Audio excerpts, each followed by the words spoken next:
Boa tarde, irmãos. Vamos lá, então, vamos dar início a mais uma escola dominical. Nós vamos dar continuidade aos nossos estudos, no nosso catecismo de Heidelberg. Hoje nós estamos já no domingo de número 27, então veja, já são 27 semanas que nós estudamos esse catecismo, para aprender mais da nossa doutrina. E hoje, como os irmãos estão vendo aí, vamos estudar sobre as perguntas 72, 73 e 74 do nosso catecismo. Só que a gente vai ficar detido mais tempo, a gente vai parar mais tempo na última pergunta aí, a 74, porque é um tema mais complicado, é um tema um pouco mais polêmico, então a gente vai precisar de um pouco mais de tempo. Então os irmãos não estranhem se eu começar a correr na 72, se eu começar a correr na 73, porque o objetivo aqui é chegar na pergunta 74 e poder parar com mais calmas, atender os irmãos que tiverem dúvidas. Tá?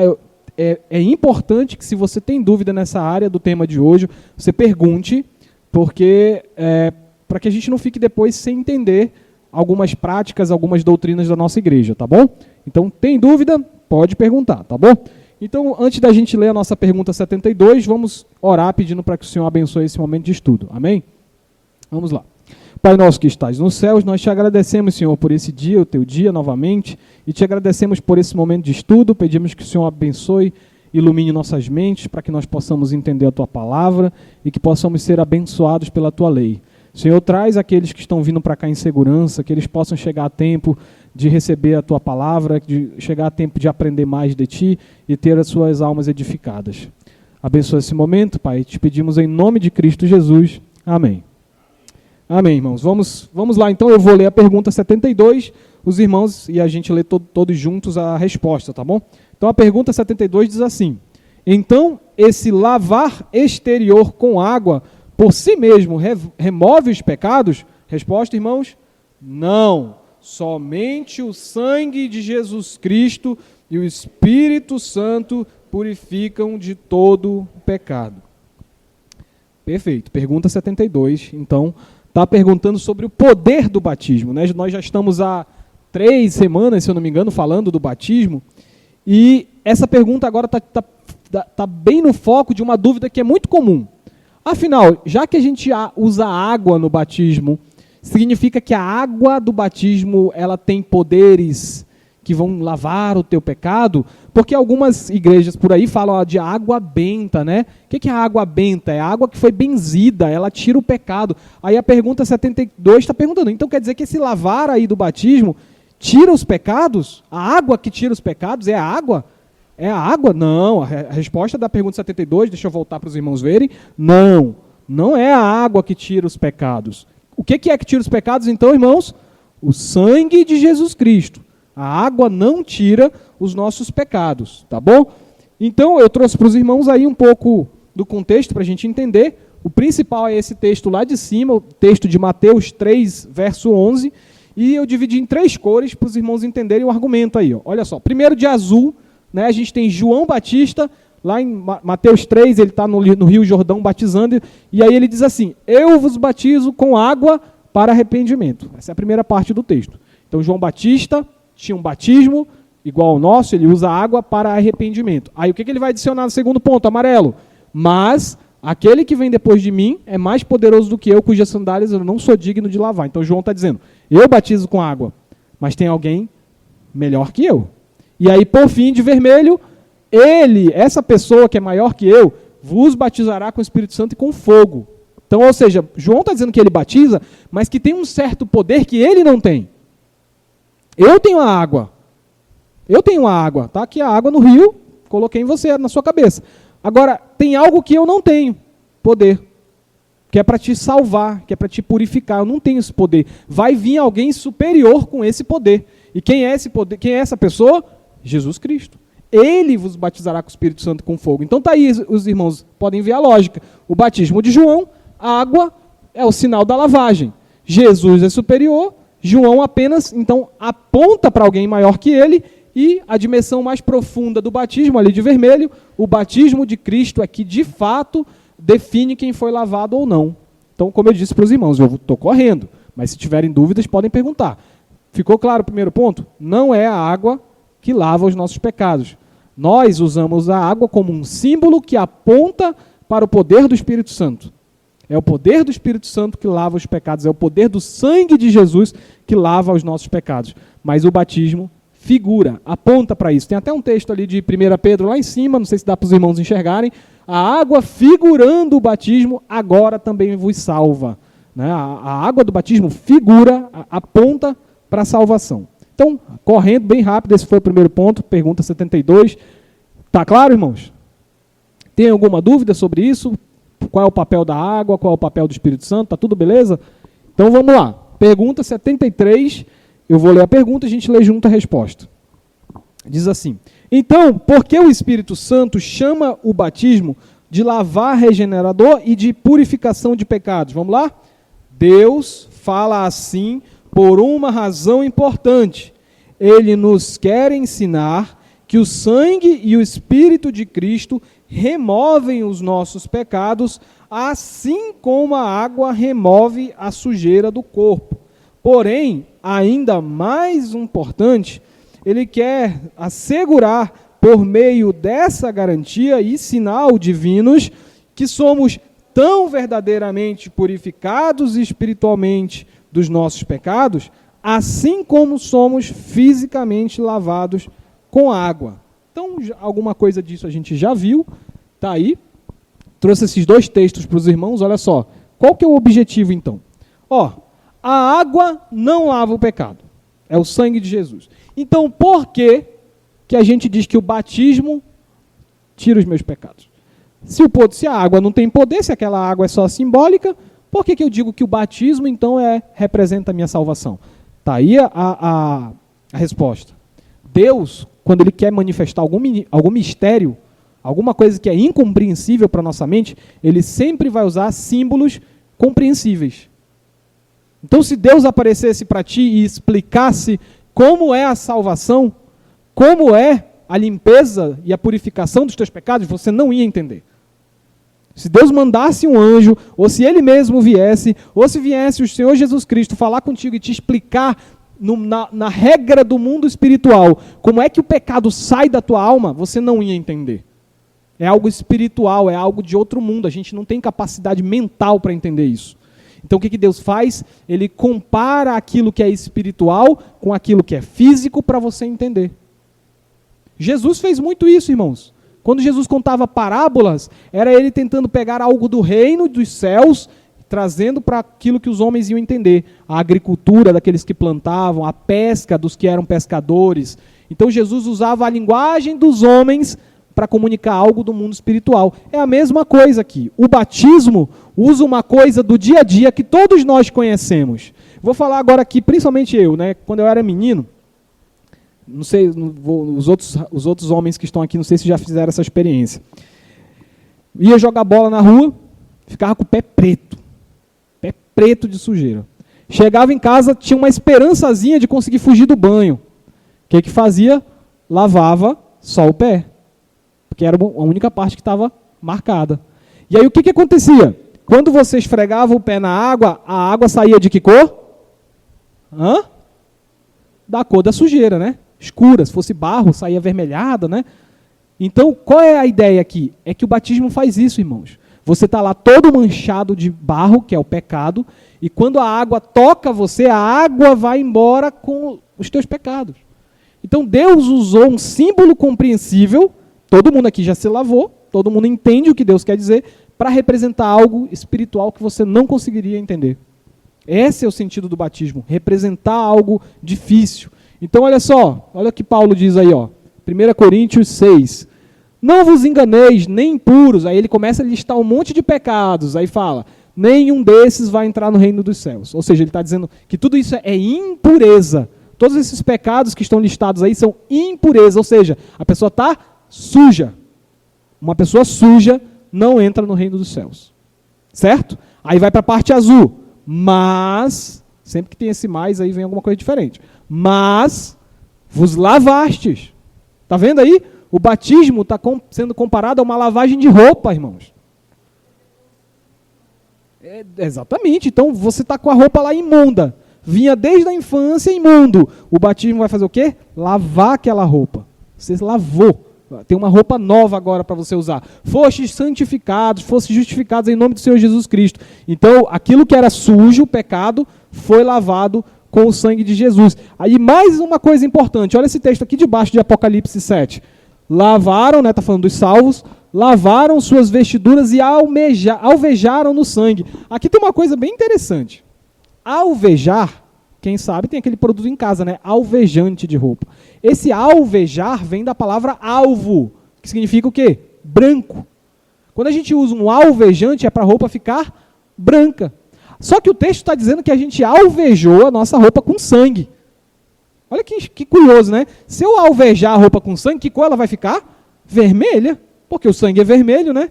Mas está dizendo aí que o sangue de Jesus não deixa a nossa roupa vermelha. É um sangue tão puro, que ele remove todas as impurezas da tua roupa e te deixa alvo, branco. Aí a gente canta aqui, alvo mais que a neve. Não é isso? É o que o sangue de Jesus faz. Ele tira as impurezas e ele não mancha a roupa de outra cor. Ele alveja, ele transforma a roupa numa roupa branca. Então o batismo é uma função didática de Deus. Deus, a gente está no dia dos professores, Deus é o maior dos professores. Porque ele soube como se expressar para a humanidade. Que se Deus aparece, Deus fala para Moisés, lá na sarça ardente, Moisés, se tu ver a minha glória, tu vai morrer, Moisés. A gente não tem condições, irmãos, de entender Deus como ele é de fato. Então ele precisa manifestar-se de uma forma compreensível para nós. Jesus Cristo é isso. Jesus Cristo vem em forma de homem para que nós possamos entender alguma coisa acerca de Deus. Então o batismo é isso, é uma função didática. O batismo é Deus tentando te ensinar algo espiritual por meio de algo desse mundo que a gente vive, o mundo físico. Tá bom, irmãos? Continuando aqui essa didática. Então, arrependei-vos, cada um, e seja batizado em nome de Cristo para a remissão. Aí lá embaixo diz assim, ó, porque todos quanto fostes batizados, em Cristo vos revestistes. Revestir aqui, irmão, é colocar uma outra roupa por cima da primeira roupa. Por quê? No tempo de Jesus, muito obrigado, meu querido. No tempo de Jesus não tinha roupa íntima, não tinha cueca, não tinha essas roupas íntimas. Então como é que o pessoal se vestia? Eles botavam uma bata, que era a roupa de baixo, e tinha a roupa de cima, que era a roupa de sair na rua. Certo? Olha o que ele está dizendo aqui. Que sem Jesus, a gente está de roupa íntima. Sem Jesus, tu está lá na situação perigosa. Se alguém te pegar, tu vai ficar com vergonha. Estou nu. Mas no batismo você foi revestido. Jesus pegou uma outra roupa, uma roupa decente, uma roupa de sair, bonita, branca, limpinha, cheirosa, e colocou em você, te revestiu. Entenderam como Deus é didático? Deus usa exemplos do dia a dia. Deus usa exemplos cotidiano, exemplo que todo mundo vai entender, Deus usa para que você possa, então, entender a obra dele. Então, o pecado é como sujeira, a lavagem do pecado é a remissão dos nossos pecados, e a santificação é o revestimento. A cada dia, Jesus nos veste com as suas vestes, para que a gente não fique usando roupa suja. Amém, irmãos? Alguma dúvida aí sobre a pergunta 73?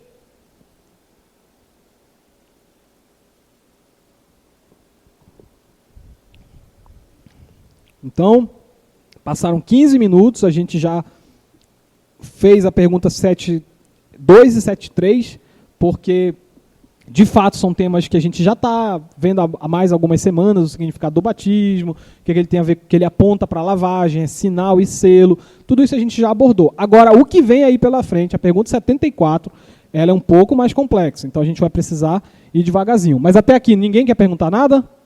Não? Então vamos seguir. Pergunta 74, do mesmo jeito, eu vou ler a pergunta e a gente lê junto a resposta, tá bom? Vamos lá.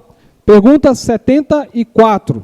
As crianças pequenas devem ser batizadas? Resposta: sim. As crianças, assim como os adultos, pertencem à aliança e à igreja de Deus. Através do sangue de Cristo, lhes são prometidos, da mesma forma que aos adultos, a redenção do pecado e o Espírito Santo, que opera a fé. Assim, as crianças, por meio do batismo, como sinal da aliança, devem ser enxertadas na igreja de Cristo e distinguidas dos filhos dos incrédulos. na velha aliança, isso era feito pela circuncisão, que na nova aliança foi substituída pela instituição do batismo. Agora sim, vamos lá. Irmãos, não dá para falar desse tema sem falar um pouco de teologia. Pastor Melquides sabe como é. A gente tenta evitar, né, pastor, entrar nessas coisas mais técnicas da teologia, porque às vezes faz atrapalhar mais que ajudar. Mas esse é um ponto que eu acho importante. No centro desse debate aqui, igreja evangélica deve batizar criança ou não? No centro desse debate tem um debate teológico acontecendo. Então não dá para seguir sem falar um pouco de teologia. Então, primeira coisa que os irmãos precisam entender. Existem dois lados. De um lado estão os dispensacionalistas. Olha o tamanho dessa palavra aí, né? É enorme. Dispensacionalista. Eles não batizam crianças. Tá? Dispensacionalistas não batizam crianças. E do outro lado estão as igrejas evangélicas que batizam as crianças, que aderem o quê? A teologia do pacto. Entenderam aí os dois lados? De um lado, dispensacionalistas. De outro lado, teologia do pacto. Nós, a Igreja Presbiteriana do Brasil, estamos na teologia do pacto. Por isso nós batizamos as nossas crianças. Agora, o que é isso? Dispensacionalismo? Teologia do pacto? Vamos tentar entender. Vou ler ali. Dispensacionalismo. Movimento de interpretação bíblica segundo o qual, na tentativa de salvar o homem, Deus estabeleceu várias dispensações diferentes. A dispensação do Novo Testamento não é uma continuação do pacto da dispensação da antiga aliança com Abraão, por exemplo. Resumindo, irmãos, os dispensacionalistas acham que tudo que aconteceu no Antigo Testamento ficou para trás.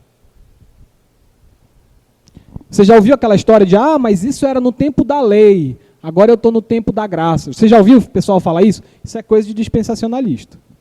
Tá? Dizia que a antiga aliança era a aliança da lei e agora em Cristo é a aliança da graça. Nós presbiterianos não cremos nisso, tá bom? Para nós presbiterianos, a aliança da graça vem desde o Éden. Tá? Desde o Éden. Se você for notar, a graça de Deus está presente desde o início.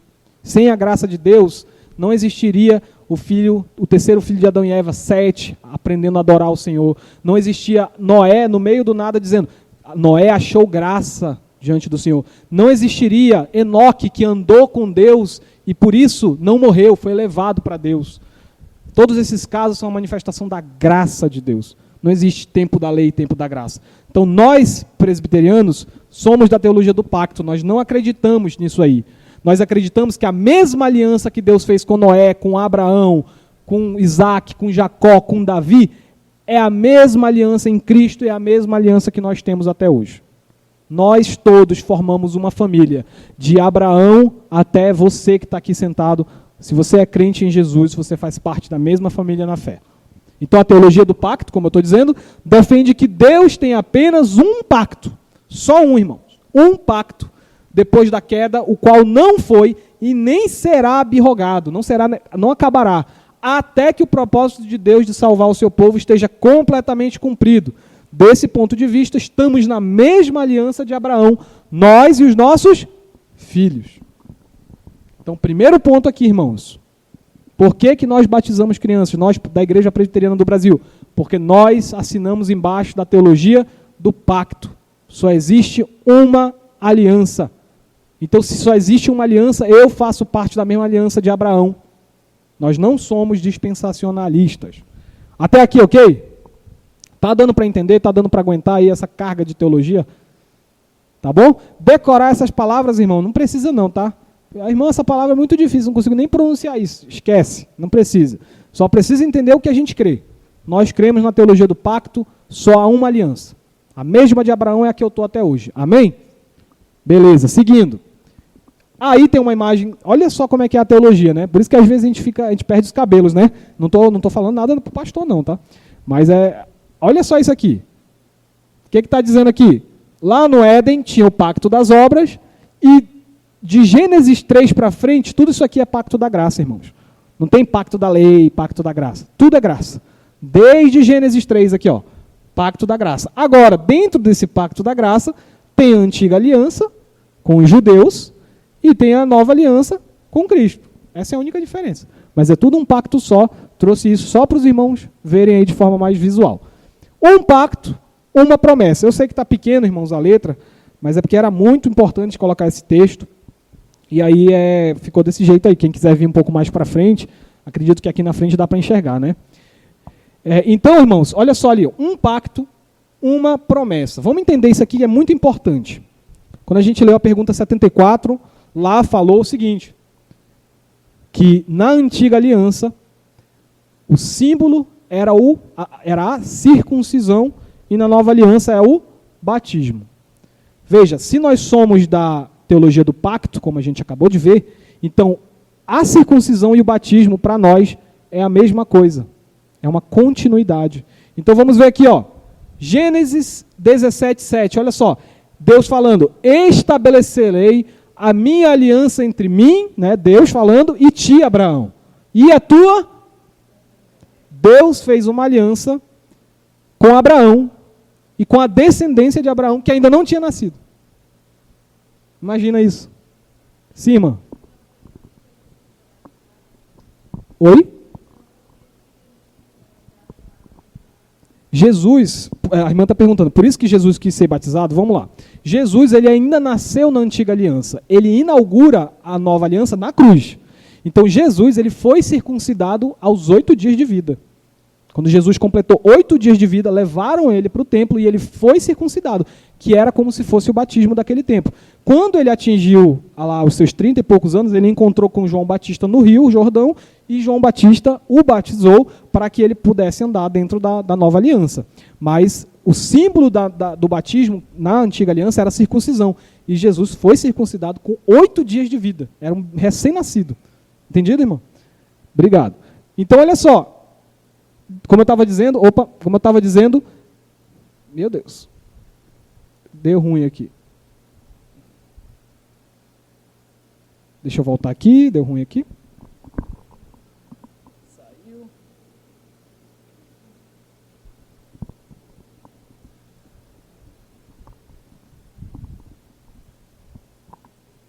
Aqui, pronto. Olha só, então como eu estava dizendo, irmãos, Deus fez uma aliança entre ele, Abraão e os filhos de Abraão que não eram nem nascidos, já está na aliança.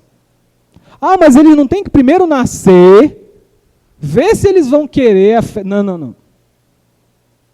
Já está na descendência, já está na aliança. Ok? Então, olha só. No decurso das tuas gerações, aliança o quê? Perpétua para ser o Deus da tua descendência. Aí vem aqui o complemento. O que tem 8 dias será circuncidado. Então está aí, ó. Aí vem o mandamento. Qualquer bebê da descendência de Abraão, judeu, tinha que ser circuncidado com 8 dias de nascido. E aí Jesus, sendo judeu, nasceu filho de Maria e José, levaram ele para circuncidar, obedeceram o mandamento. 8 dias Jesus foi circuncidado. Esse é o certo dentro do judaísmo. E aí nós estamos dizendo aqui no nosso catecismo, pergunta 74, que o batismo, os irmãos observem esse ponto, é muito importante, irmãos. O batismo é a continuação da circuncisão. Por quê? Porque nós cremos na teologia do pacto. Só tem uma aliança. Então, aquilo que valia para Abraão, vale para você, vale para mim. Então, o batismo vai ser a mesma regra da circuncisão. Vamos ler aqui. Colossenses 2. Nele, está falando de Cristo, também fostes circuncidados, não por intermédio de mãos, mas do despojamento do corpo da carne, que é o quê? A circuncisão de Cristo, tendo sido sepultados juntamente com ele, aonde? No batismo. Olha o que está dizendo aí. Como é que o cristão, que não é judeu, faz a circuncisão? No batismo. O cristão continua a circuncisão lá de Abraão. Onde? No batismo. No batismo. No batismo a gente foi circuncidado, no qual igualmente foste ressuscitado mediante a fé, e aí vai falar de Cristo como sendo o autor dessa fé. Então, irmãos, olha aí. Só tem uma aliança. A mesma aliança lá de Abraão, a circuncisão, está valendo para nós hoje por meio do batismo. Então, peraí. Se a circuncisão antes era obrigação do judeu e a criança já podia ser podia ser circuncidada com 8 dias, então o batismo, se continua a circuncisão, automaticamente o batismo é para as crianças também. Entenderam o ponto? Se a circuncisão era o símbolo da aliança, era para as crianças de 8 dias, então o batismo também é para as crianças. Vamos ver aqui, texto bíblico. Atos 2:39. Olha a promessa. Para vós outros é a promessa. Mas é só para a gente que ouviu, os adultos? Não. Para os vossos filhos e para todos que ainda estão longe, isto é, para quantos o Senhor chamar. Atos, isso foi na descida do Espírito Santo em Pentecostes. Os irmãos tinham acabado de receber o Espírito Santo, falar em línguas, e aí agora vão ser batizados. Aí Pedro chega e diz, sim, vão ser batizados, porque a promessa do batismo não é só para vocês, mas também para os seus filhos. Amém, irmãos? Estão entendendo? Mais um texto aqui embaixo, 1 Coríntios 7. Porque o marido incrédulo é santificado no convívio da esposa. E a esposa incrédula é santificada no convívio do marido crente. Se não fosse assim, né, de outra sorte, os vossos filhos seriam impuros. Se os seus filhos não forem batizados, eles são o quê, irmãos? Impuros. Porém, agora eles são santos. Então, o apóstolo Paulo está falando aí que o filho de crente que não é batizado, ele continua fora da aliança. Impuro. É por meio do batismo que nós declaramos que os nossos filhos fazem parte da mesma aliança que nós. Assim como lá na antiga aliança, era por meio da circuncisão que demonstrava que as crianças faziam parte da aliança de Abraão. Se você não circuncidasse teu filho com 8 dias de vida, você era morto. Olha a seriedade que o judeu levava com a coisa. Teu filho fazia 8 dias de nascido, tu não levava para circuncidar, você era responsável por esse pecado.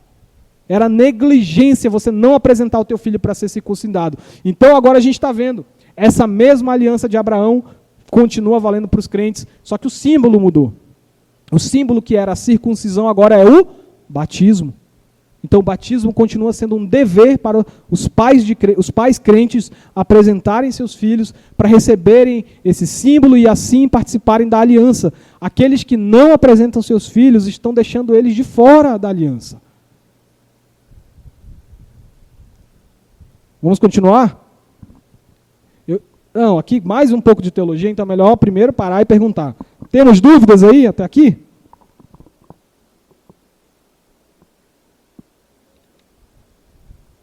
Não? Então vou continuar. Mais um pouco de teologia. Como eu estava dizendo, irmãos, não dá para fugir da teologia aqui. Mais um pouco. Olha só essa fala enorme aí, eu tive que colocar para os irmãos verem.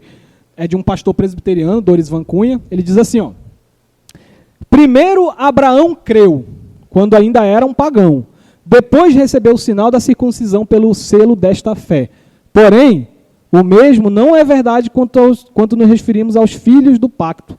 Somos informados que seu filho Isaque recebeu o sinal da fé antes que tivesse fé. A fé que o sinal simbolizava, como foi o caso dos outros filhos da aliança, né? Jacó, José, etc. Isso quer dizer que Deus tratou as crianças de maneira diferente dos adultos. Elas, as crianças, recebem o sinal da fé sem poderem exercer a fé. Elas não poderiam crer, mas mesmo assim Deus as incluiu no pacto da graça e permitiu que recebessem o sinal. Então veja, irmãos, Abraão, ele primeiro creu em Deus, ele primeiro acreditou no Senhor, e aí depois Abraão foi circuncidado. Agora, os filhos de Abraão já nascem na aliança, então não tem que esperar Isaque crescer, dizer, eu creio, agora vou circuncidar. Não, Isaque foi circuncidado ao 8º dia, sem crer. Estão percebendo, irmãos? Jacó foi circuncidado ao 8º dia, mas ele não cria ainda. Como é que ele vai poder dizer que ele acredita naquilo? Não importa, se ele é filho de um crente, Abraão, ele vai ser circuncidado ao 8º dia. Sim, deve, sim senhora, irmã Núbia.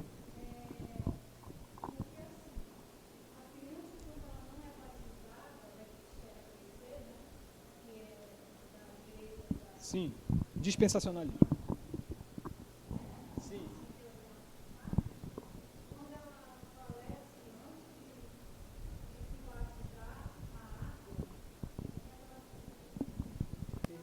Pergunta complicada aqui, né?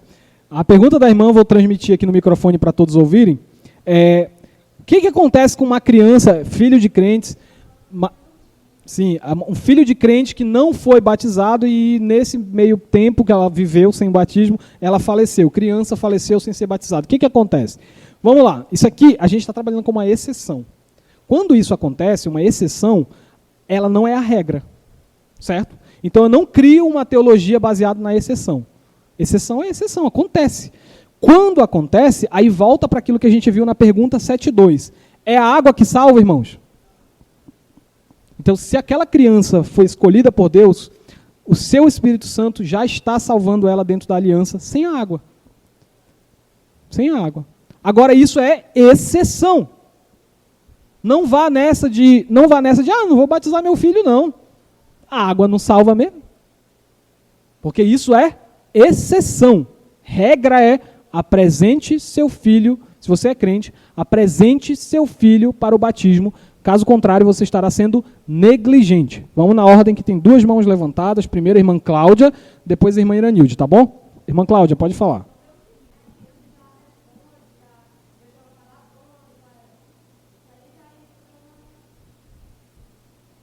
Sim, eu vou começar pela irmã Iranilde, porque ela não fez uma pergunta, foi mais um comentário. E é perfeito, é o que eu ia dizer, irmã. É o que, na verdade, é o que eu estava tentando dizer para ela, para a irmã Núbia. É isso. A aliança, ela é espiritual e a ação do Espírito Santo é que salva. A gente viu isso na pergunta 7.2. É a ação, é o sangue de Jesus que salva a criança. A água é o símbolo visível para eu mostrar para a igreja, para eu declarar para a comunhão dos santos que eu estou trazendo meu filho para a aliança. Certo? Esse símbolo visível é importante. Tá? Agora, nos casos de exceção, como a irmã Nilde falou, lactente, ou então a criança morreu no trabalho de parto, exceção, o Senhor dispensa o seu Espírito Santo e salva, mesmo sem a água do batismo. Agora, sobre a questão da irmã Cláudia, e aí, né, irmã Cláudia, os presbiterianos que fazem isso? Realmente, são poucos no Brasil que fazem isso, só que é mais antigo. Tá? Pentecostais não batizam crianças, só que o pentecostalismo tem 100 anos de existência, o presbiterianismo tem 545. Os batistas também não batizam crianças, mas só tem 300 anos de existência. Então, a fé presbiteriana tem 545 anos de existência e já batizava crianças. Antes dos presbiterianos, anglicanos batizavam crianças. Os antigos metodistas batizavam crianças. Os luteranos batizavam crianças. E antes disso, 1.500 anos antes, batizavam crianças. Então, a igreja cristã está batizando crianças há 2.000 anos. Isso tem registro histórico. Os batistas começaram um tempo desse a dizer, não vamos batizar crianças. Pentecostais começaram um tempo desse a dizer, não vamos batizar crianças. Antes deles, todas as igrejas batizavam crianças. Tá? Então, nós respeitamos os nossos irmãos, batistas, pentecostais, que não batizam suas crianças, mas é preciso entender que a nossa doutrina de batizar crianças é mais antiga, é mais sólida. Então, que fique claro isso, tá bom? Então, olha só, como eu estava seguindo, Abraão precisou primeiro crer para depois ser circuncidado. Os filhos dele que nasceram na aliança, não.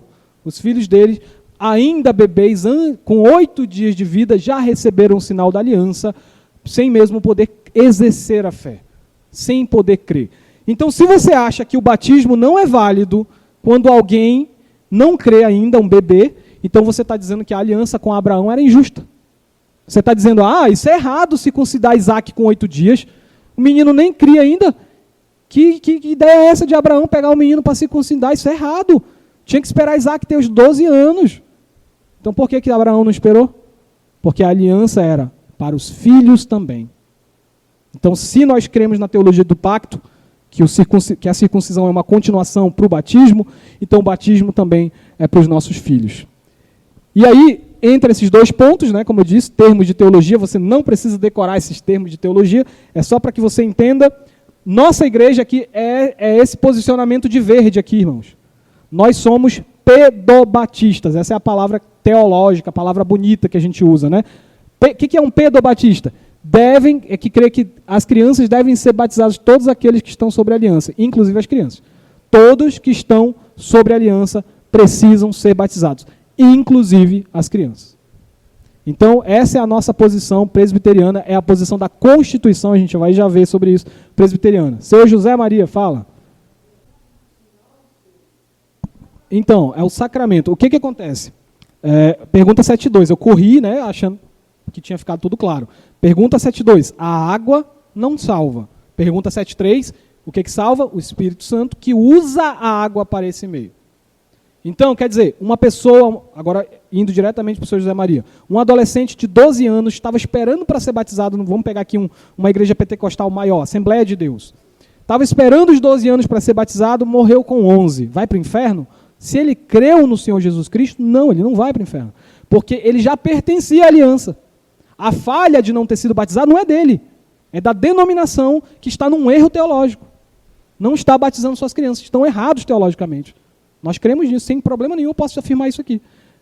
Agora, se aquela criança creu verdadeiramente no Senhor, o Espírito Santo é que age para salvar aquela criança, aquele adolescente. Ele vai ser salvo sem a água. Agora, erro de quem não o batizou na infância.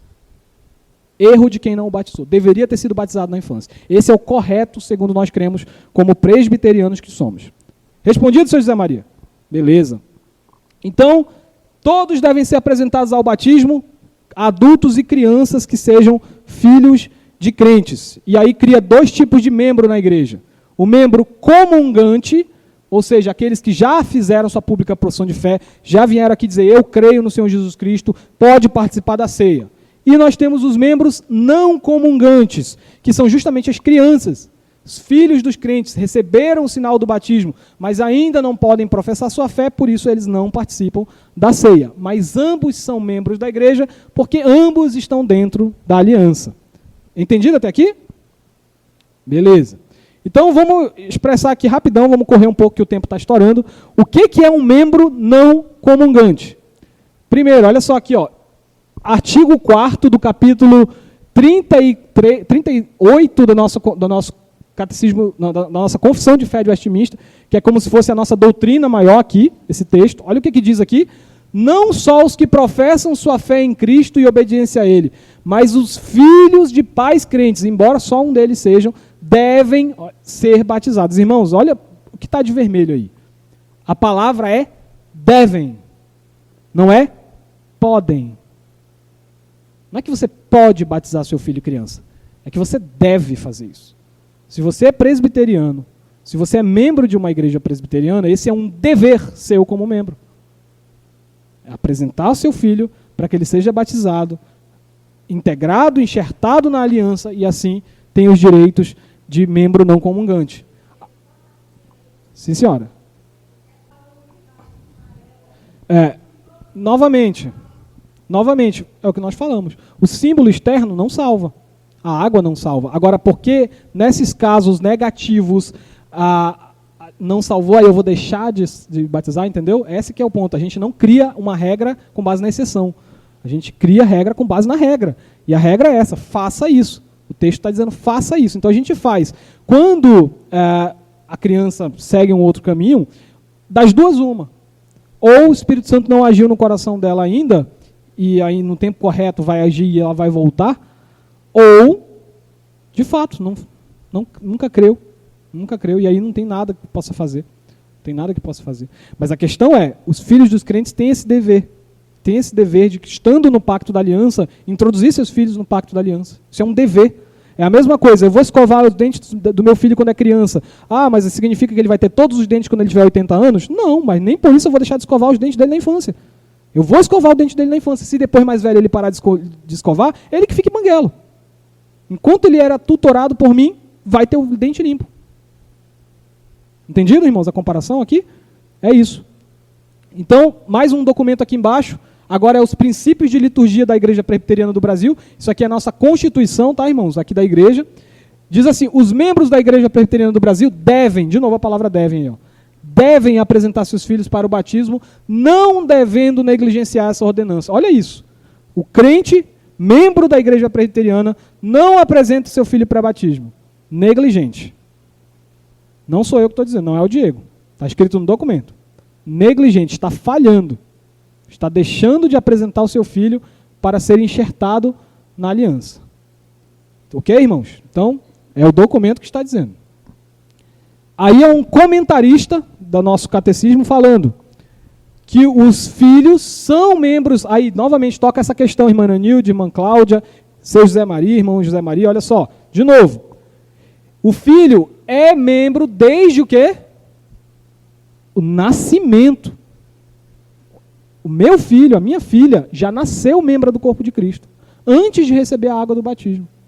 Então, por isso que se ela morresse na neonatal, ela seria salva.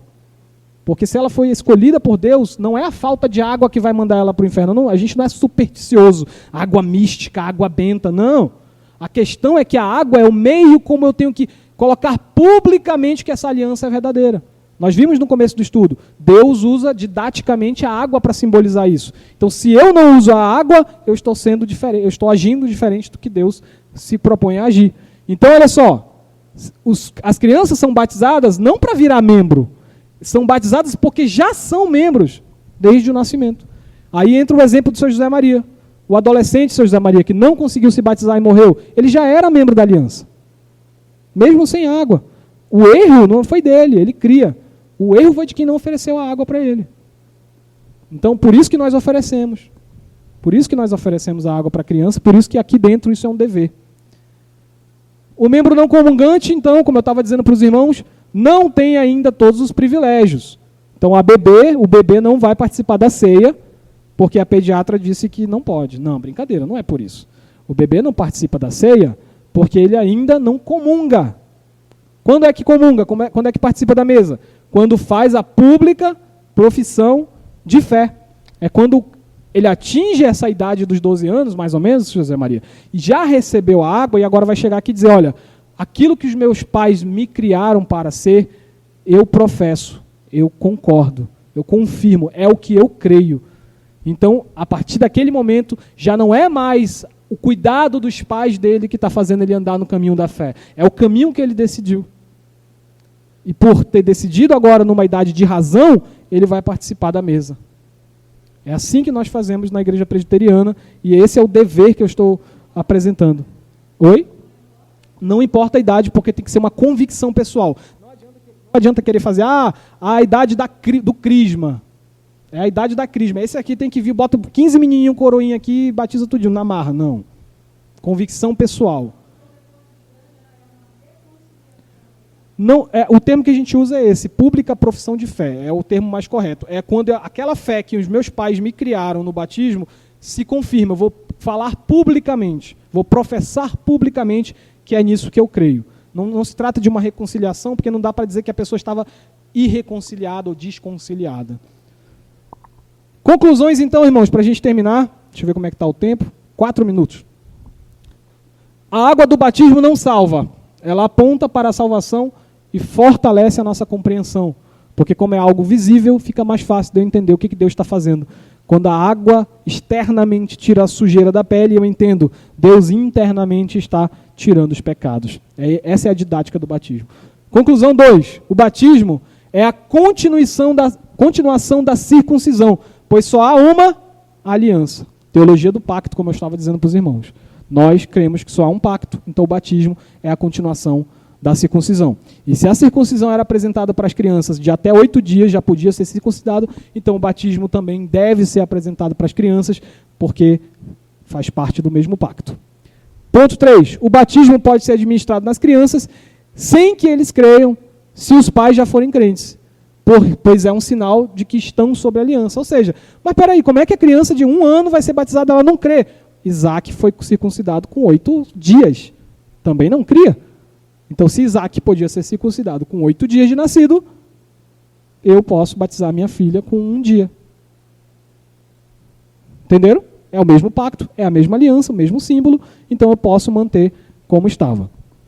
Conclusão número 4, no tempo devido as crianças devem, aqui sou eu dizendo, usando aquela mesma palavra que a gente viu no documento, no tempo devido as crianças devem fazer sua pública profissão de fé e confirmarem o batismo participando da ceia do Senhor. Então, está aí, irmãos. No tempo certo, no tempo devido, é quando houver convicção. Aquele adolescente vai se levantar e vai dizer, eu creio no Senhor, e agora eu quero dizer para a igreja, para o mundo, para Deus e para os homens, que eu creio. Que já não é mais pelo batismo da minha infância que eu estou nessa aliança. Eu estou nessa aliança porque eu creio. E é isso que é a pública profissão de fé. Eu vou publicar a minha profissão de fé. Então, no tempo devido, isso deve acontecer. Temos aí 1 minuto e meio. Alguma pergunta? A água representa o sangue. Então, o estudo da semana passada, nós falamos sobre o que é um sacramento. o sacramento, ele não é só um memorial, não é um teatrinho, uma peça. Então, quando o pastor vem aqui, pega esse cálice e ergue, dizendo, esse é o sangue de Cristo, ele não está fazendo um papel aqui, ele não está atuando. É fato. No momento em que esse cálice de vinho é consagrado, o poder espiritual do sangue de Cristo está presente no vinho. E aqueles que bebem o vinho estão espiritualmente, de fato, bebendo o sangue de Cristo. Então, algumas igrejas por aí, isso. Então, por aí, algumas igrejas acham que isso aqui é só um ritual, uma encenação. Faz de conta que isso aqui é o sangue. Faz de conta. Não, nós não fazemos de conta, nós cremos que é. Espiritualmente está presente. Da mesma forma, no batismo, quando o pastor derrama água sobre a cabeça de uma pessoa que está sendo batizada, nós não estamos fazendo de conta que o sangue de Jesus está lavando aquela pessoa. Nós cremos que, de fato, o sangue de Jesus está presente na água do batismo. Então, como é que o sangue de Jesus lava os meus pecados? No batismo. No batismo, representado pela água. Ok? Respondido? Mais alguma dúvida? Pessoal que chegou atrasado, aí tem alguma coisa, eu cheguei, peguei o bonde andando, tô tonto aqui, não entendi nada. Se quiser perguntar, essa é a hora. Não? Então, vou dar como concluída a nossa aula de hoje. Amém? Vamos orar então. Mas antes de orar, irmão, só concluindo, de fato, né, dando um resumão aqui. O que nós vimos hoje aqui é para o crescimento espiritual da nossa igreja. De forma nenhuma, o objetivo aqui é tentar querer bater panela, que dizer, essa aqui é a doutrina certa, quem não concordar vai para o inferno. Não. O que nós queremos é o fortalecimento dessa igreja. E se você decidiu que é aqui que você quer congregar, você está fazendo um pacto de aliança com essa comunidade. E é importante que nós pensemos juntos, que nós concordemos doutrinariamente. Então, é complicado uma igreja onde todos estão sentados no banco, mas com doutrinas estranhas, diferentes. Então, o objetivo da escola dominical é que os irmãos conheçam qual é a doutrina da igreja. Não é a doutrina minha, não é a doutrina do pastor Melquiades, é a doutrina da igreja. Tá? Esse é o objetivo da CBD. Quanto aos irmãos das outras denominações, que não batizam suas crianças, olha do que eu chamei eles irmãos. Irmãos. Discordamos. Você nunca discordou de parente? Discordou. Isso desfez o teu laço com ele? Não. Da mesma forma, são irmãos. Quando esses irmãos vêm aqui à nossa igreja e está tendo a ceia do Senhor, eles participam da ceia? Participam. São irmãos. Então isso não significa que agora eu aprendi como é que é a doutrina, agora eu vou sair por aí, vou detonar todo mundo no Facebook. Não é para isso. Estudo de doutrina não é para que você use como arma. É graça de Deus, é para a tua edificação, para a edificação da comunidade, tá bom? Era só assim que eu queria finalizar, para que todos possamos entender que o objetivo desse estudo é a nossa edificação. Podemos orar, então? Amém, vamos orar. Pai nosso que estás nos céus, nós te agradecemos, Senhor, por esse momento de estudo e aprendizado da tua palavra, e pedimos que o Senhor abençoe, Senhor, esse momento, que o Senhor aclare as nossas mentes, que o Senhor tranquilize as nossas mentes, que nós possamos entender a tua palavra, que nós possamos crer na tua palavra e que possamos professar, como comunidade presbiteriana que somos, que os nossos filhos, Senhor, te pertencem e que por isso nós te apresentamos eles na forma do batismo para que possam estar dentro da tua aliança. Abençoa, Pai, todas as crianças dessa igreja. Abençoa os pais dessas crianças e que acima de tudo, Pai, tudo seja feito para a tua honra e tua glória. É o que te pedimos em nome de Jesus Cristo. Amém.